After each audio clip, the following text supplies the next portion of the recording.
గత కొంతకాలంగా మీరు గమనిస్తున్నారో లేదో, దాయాది దేశం పాకిస్తాన్ మరొకసారి సైన్యం చేతుల్లోకి చేరిపోతోంది. చాలా నెమ్మదిగా జరుగుతున్న ఈ పరిణామాలు బయటకు కనిపించకుండా పావులు కదుపుతున్నాయి.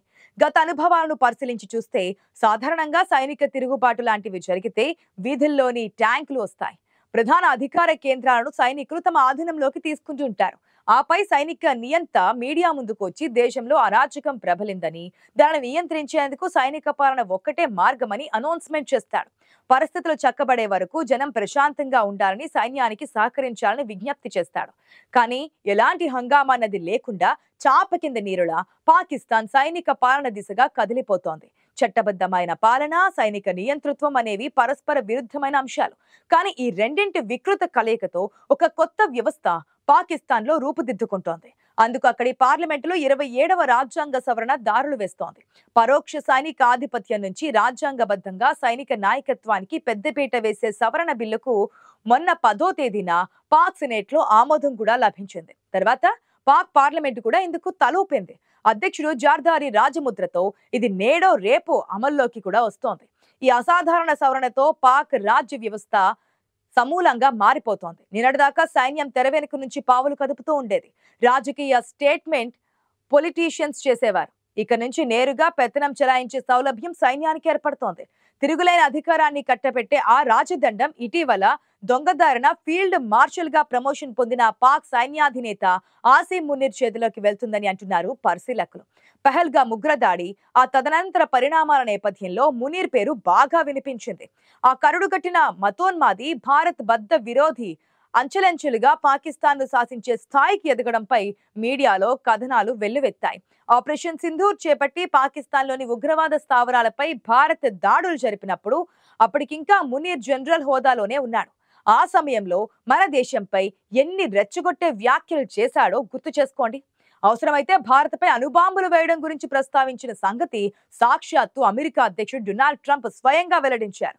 అందుకే భారత్ పాక్ యుద్ధాన్ని ఆపారని ఆయన ఇప్పటికీ 56 సార్లు చెప్పుకునడం చూస్తూ ఉన్నా. ఈ ప్రకటనలు భారత నాయకత్వాన్ని ఇరకాటంలో పడేశాయన్నది మరో సబ్జెక్ట్. ఆ విషయం పక్కన పెడితే అదే ఆసిమ్ మునీర్ ను డొనాల్డ్ ట్రంప్ వైట్ హౌస్ కి పిలిచి విందు ఇవ్వడం ప్రపంచాన్ని నివ్వెరపరిచింది.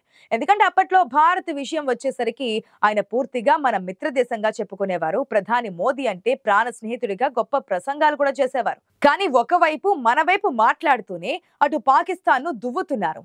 పాకిస్తాన్ గ్రేట్ నేషన్ అంటూ మన దేశంతో సమాన హోదా ఇస్తున్నారు. పాక్ నేతలను గ్రేట్ లీడర్స్ అంటూ పొగుడుతున్నారు. ట్రంప్ మద్దతుతో పాకిస్తాన్ ఆర్మీ చీఫ్ ఏకంగా ఒక రాజ్యాధినేత తరహాలో వాషింగ్టన్ లో దర్జా వెలగబెట్టడమే కాకుండా ట్రంప్ పేరు నోబెల్ శాంతి బహుమతికి సిఫార్సు చేస్తారని హామీ కూడా ఇచ్చారు.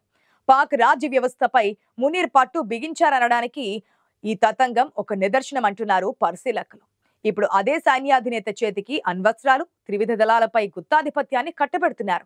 తనను న్యాయపరమైన పరిశీలన నుంచి మినహాయింపు కల్పించేందుకు, పౌర పరిపాలనా వ్యవస్థపై పెత్తనం చెలాయించేందుకు రాజ్యాంగ సవరణ రూపంలో లైసెన్స్ సమకూర్చారు. ఇదంతా ఎవరో చేయడం లేదు, అంతా ఆసిమ్ మునీర్ ఆదేశాలతో జరుగుతోంది. తనకేం కావాలో, అది ఎలా ఉండాలో అన్ని తాను నిర్దేశిస్తున్నాడు. దాన్ని పాకిస్తాన్ ప్రధాని ఆటబొమ్మ షెహబాజ్ షరీఫ్ సహా అధ్యక్షుడు జార్దారి అమలు చేస్తున్నారు. అంతే, అంతకుమించి మరేం లేదు. ప్రపంచంలో చాలా దేశాలకు సైన్యం ఉంటుంది, కానీ పాకిస్తాన్ లో సైన్యానికి ఒక దేశం ఉంటుంది. మరో 2 ఏండ్లలో 80వ స్వతంత్ర దినోత్సవం జరుపుకోనున్న పాకిస్తాన్ పౌర పాలన కన్నా సైనిక పాలనలోనే ఎక్కువగా గడిపింది. తొలి సైనిక నియంత అయూబ్ ఖాన్ తనకు తాను ఫీల్డ్ మార్షల్ హోదా ఇప్పించుకొని ఆ తర్వాత అధ్యక్ష తొడుగు వేసుకుని అధికారం చెలాయించారు. ఆ తర్వాత వచ్చినటువంటి జియా ఉల్ హక్, ముషారఫ్ సైనిక హోదా పెంచుకోకుండా అధ్యక్ష పదవులను భుజకీర్తులుగా తగిలించుకొని పరిపాలించారు. ఇక వారందరికన్నా 2 ఆకులు ఎక్కువే చదివిన ఫీల్డ్ మార్షల్ ఆసిమ్ మునీర్ అధ్యక్ష పదవి జోలికి వెళ్లకుండా గుట్టుగా దేశాన్ని తన గుప్పెట్లోకి తెచ్చుకుంటున్నాడు.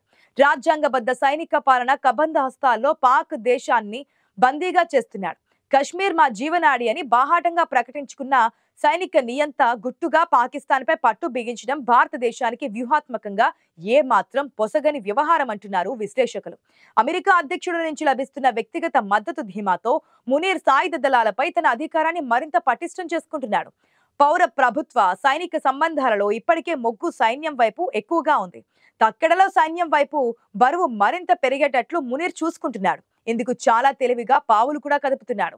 ప్రతిపాదిత రాజ్యాంగ సవరణ ద్వారా పౌర సైనిక సంబంధాలలో సైన్యం పాత్రలో గణనీయమైన మార్పులు రాబోతున్నాయి. త్రివిధ దళాలపైన పెత్తనం వహించేలా రక్షణ దళాల ప్రధానాధికారి సిడిఎఫ్ పదవిని సృష్టించుకున్నట్లుగా వార్తలు వస్తున్నాయి. ఇది పక్కాగా మన దేశాన్ని చూసే కాపీ కొట్టినట్లుగా స్పష్టంగా తెలుస్తోంది. సిడిఎఫ్ గా ఎప్పుడు పదాతి దళాల ప్రధానాధికారే ఉండాలని సవరణ జరుగుతోంది. తన ఫీల్డ్ మార్షల్ పదవి కాలం మరో 5 ఏళ్లు పెరుగుతోంది. వ్యూహాత్మక సంపత్తులను పర్యవేక్షించే విధంగా జాతీయ వ్యూహాత్మక దళ కమాండర్ గా ఒకరిని నియమించడం జరిగితే ఆర్మీ చీఫ్ సిఫార్సు మేరకు సైన్యం నుంచి ఒకరిని ఆ పదవిలో ప్రధానమంత్రి నియమిస్తారు. సూటిగా చెప్పాలంటే దానిపై నియంత్రణ పౌర ప్రభుత్వం నుంచి చేజారిపోతున్నట్లే అంటున్నారు పరిశీలకులు. దేశంలో వీసమెత్తు ప్రతిఘటన లేకుండా బాహాటంగా ఇలా అధికార బదిలీ జరిగిపోతుండడం పర్వేజ్ ముషర్రఫ్ హయాంతో సహా ఇంతకు ముందెన్నడూ చూడలేదు. ఈ పరిణామాలు పాక్ భారత్ రెండింటిపైన గణనీయమైన ప్రభావాన్ని చూపనున్నాయి. దీనంతటికీ కారణం ఫీల్డ్ మార్షల్ ఆసిం మునీర్. గతంలో పెద్దగా బయటకు కనిపించిన ఆసిం మునీర్ ఇంతగా రెచ్చిపోతుండడం, పాకిస్తాన్ అమెరికా చేతుల్లో పెట్టేసరికి ఎలా ఎదిగాడన్నది ఇప్పుడు పాకిస్తాన్ లో చర్చనీయాంశంగా మారింది. పాకిస్తాన్ ను 1977 నుంచి 1988 వరకు పాలించిన సైనిక పాలకుడు జియా ఉల్ హక్ తర్వాత తిరిగి అంత ప్రభావాన్ని అనుభవిస్తున్న వ్యక్తి ఆసిం మునీర్. రాజకీయాల్లో జియా కంటే కూడా మునీరే 2 ఆకులు ఎక్కువ చదివినవాడు అనుకోవాలి. సైనిక తిరుగుబాటు మాట లేకుండానే మొత్తం అధికారాన్ని తన గుప్పెట్లోకి తెచ్చుకున్నాడు. ఆసిం అధికారాన్ని పటిష్టపరుచుకున్న తీరు ఆసక్తి కలిగిస్తోంది. 2022 నవంబర్లో ఆర్మీ చీఫ్ అయిన మునీర్ హిందువులు ముస్లింలు కలిసి ఎన్నడూ సహజీవనం సాగించలేరంటూ వ్యాఖ్యానించారు.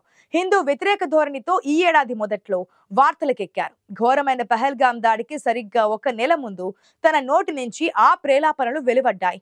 పాక్ అడుగుజాడలున్న ఉగ్రవాదులు పహల్గాంలో అమాయక పౌరులను పొట్టన పెట్టుకోవడంతో పాక్ పై భారత్ ఆపరేషన్ సింధూర్ పేరుతో దాడులను నిర్వహించింది. అయితే ఆ స్వల్పకాలిక సమరంలో తాను 1971 మాదిరి విజయాన్ని సాధించినట్లుగా పాకిస్తాన్ నిస్సిగ్గుగా ఒక ప్రాపగాండా ప్రచారాన్ని ప్రారంభించింది. దాన్ని ఊతంగా చేసుకుని మునీర్ దేశంలో తన స్థితిని పటిష్టపరుచుకొని ఫీల్డ్ మార్షల్ గా ప్రమోషన్ గడించాడు. పాకిస్తాన్ ట్రంప్ చేతిలో పల్లెంలో పెట్టి అందించే పనిని చాలా నాగ్గా నిర్వహించాడు. అటు సౌదీ అరేబియాతో రక్షణ ఒప్పందాన్ని అధికారికంగా చేసుకోవడంతో సహా పశ్చిమాసియాకు స్నేహస్తాన్ని చాచే వ్యూహాత్మక ప్రణాళికను రచించి అమలు చేయగలిగాడు. ఈ పనులన్నింటి వెనుక బయటకు కనిపించకుండా ఆసిం మునీర్ ఉన్నాడు. ప్రతిపాదిత రాజ్యాంగ సవరణతో మునీర్ పదవీ కాలాన్ని 5 ఏళ్లకు పొడిగించబడుతోంది. త్రివిధ దళాలు తన కనుసన్నల్లో ఉంటాయి. పాకిస్తాన్ ఆర్థిక వ్యవస్థ పరమ అధ్వానంగా తయారైన పరిస్థితుల్లో తెలివిగా పావులు కదుపుతూ కేవలం 8 నెలల్లో తాను ఈ స్థాయికి చేరుకున్నాడు. కార్యనిర్వాహక అధికారాన్ని హస్తగతం కాకపోయినా ఇప్పుడు పాకిస్తాన్ లో తనకు ఎదురు చెప్పగలిగేవారు లేరు. ఇన్ని డ్రామాలు చేసిన మునీర్ ప్రజల దృష్టిని మళ్లించేందుకు భారతదేశంపై యుద్ధానికి లేదా ఘర్షణకు దిగవచ్చు. భారత్ కు వ్యతిరేకంగా సైన్యం చెప్పే కాకమ్మ కథలను పాకిస్తాన్ ప్రజలు గుడ్డిగా నమ్ముతారు.